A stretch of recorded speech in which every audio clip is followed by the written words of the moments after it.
Eu pedi para vocês lá no Instagram para me enviarem seus personagens originais, e o que eu recebi foi simplesmente incrível de tão bom. Oi galera, tudo bem com vocês? Eu sou o Abel Silva e sejam muito bem-vindos a mais um vídeo do canal. Já faz um tempo que eu queria fazer um desafio como esse e confesso que tive um pouco de medo de não receber nada, já que não sou muito conhecido nem nada do tipo. Mas é legal saber que existem pessoas que apoiam até artistas pequenos como eu e sou muito grato por vocês. Sério mesmo, de coração. O primeiro personagem que escolhi para abrir essa série foi o Flick, do artista Lelei Ilustre.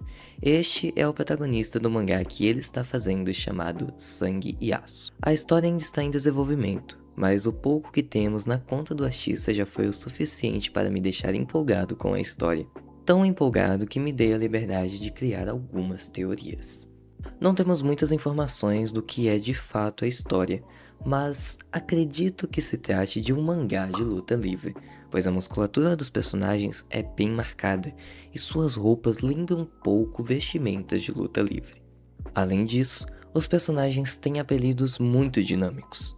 O Flick, na verdade, se chama Caim Dias, e ele tem um irmão chamado Zain, que tem um apelido de Diff. E o que sustenta minha teoria é que, em algumas pesquisas que eu fiz, descobri que lutadores de luta livre são super incentivados a criar esses nomes de impacto para serem reconhecidos no ringue, e isso faz total sentido.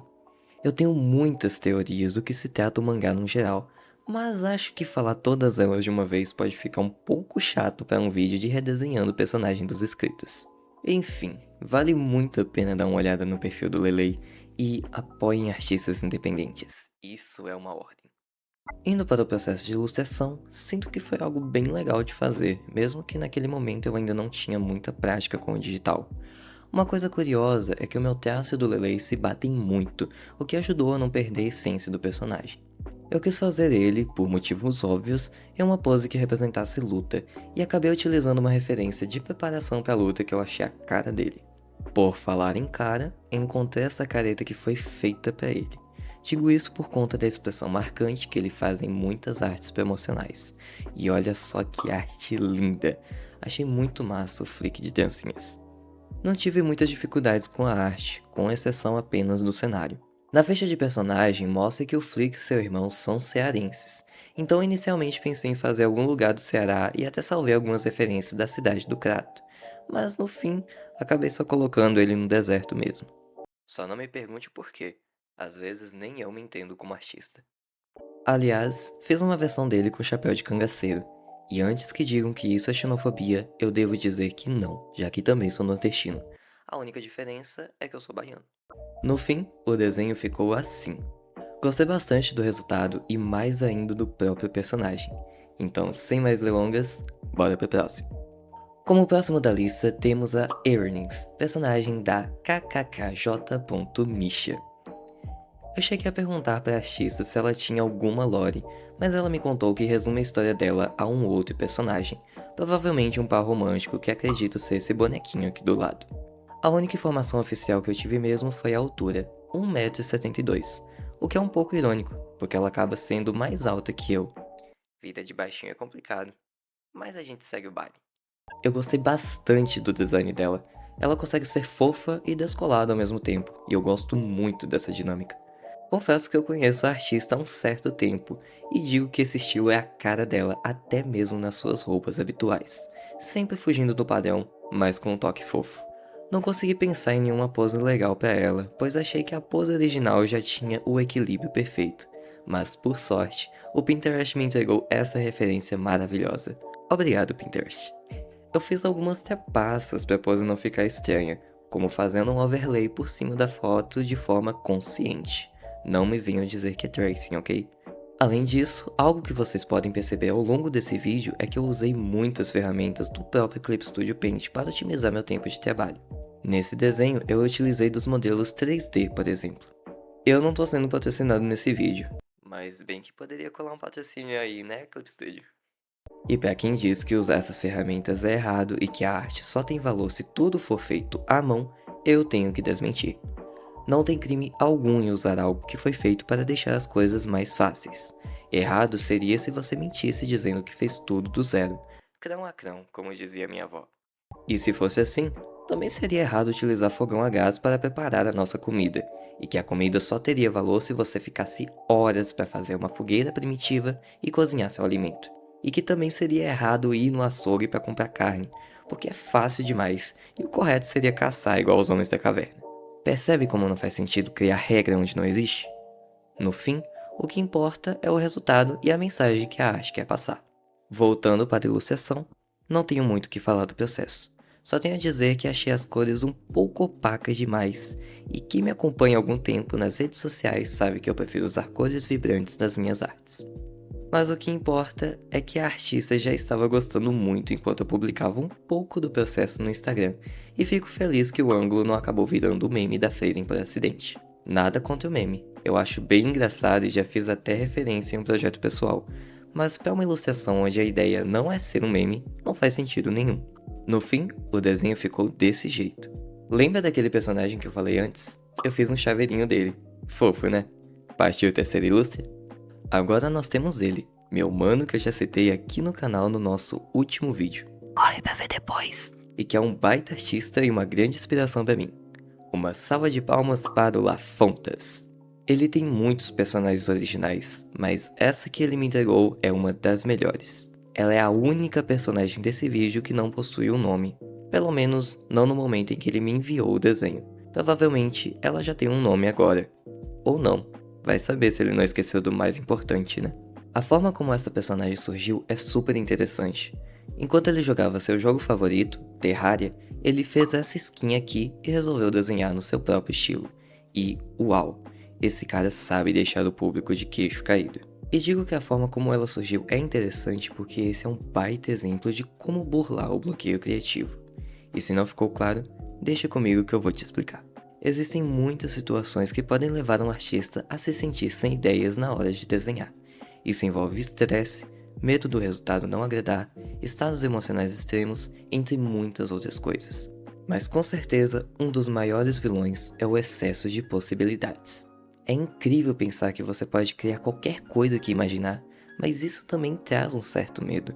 Vai por mim, quem nunca tremeu vendo uma folha em branco sem saber o que fazer nela, que atire a primeira pedra. Nesses casos, existem muitas técnicas para perder esse medo da tela em branco. O Lafontas fez uma skin com elementos pré-definidos de um jogo, mas você pode caminhar pela natureza e observar as coisas ao seu redor, fazer alguma trend de desenho, misturar personagens ou até mesmo pedir seus amigos para descreverem um personagem qualquer e você fazer o que você enxergar na sua mente. A não ser que você tenha fantasia ou seja um lobo solitário, esse último é perfeito para brincar com a criatividade e leitura pessoal de personagens. E essas dicas não se aplicam só para personagens. Você pode fazer literalmente qualquer coisa que imaginar só respirando um pouco e indo caminhar. Vai por mim. As melhores ideias vêm quando você não está pensando nelas. Ah, só mais uma coisa. Às vezes, o que você tem não é bloqueio criativo, mas sim excesso de informação. Ter contato com qualquer coisa da natureza é ótimo para acalmar um pouco a mente. Então vai brincar com um cachorro, sei lá, só sai das telas, tá bom? Eu posso dar algumas broncas, mas isso é para o bem de vocês, porque quem ama cuida e puxa a orelha se necessário. Voltando à ilustração, não tenho muito o que dizer, só sei que gostei pra caramba de fazer esse jardim. A ideia inicial era deixar ela com uma vibe meio cowgirl, moleca da roça, e mesmo que o resultado tenha ido para outro caminho, eu achei que a pose ficou bem maneira. Céu estrelado é uma coisa que amo fazer, seja no tradicional ou no digital, e esse céu ficou um pitelzinho, convenhamos. Ah, e lembra quando eu falei lá atrás sobre o uso de ferramentas para otimização do trabalho? Olha eu aqui de novo usando o pincel de flores. O Clip Studio me salvou muito aqui. Acho que cola um patrocínio, o que acham? No final ficou desse jeito. Gostei muito de fazer essa ilustração, inclusive as cores. Então, partiu pro último? Antes de apresentar a próxima personagem, eu preciso avisar. A história dela é bem mais sombria e diferente de tudo que a gente viu até agora. Eu tô falando da Kurayami, da artista Nerdola.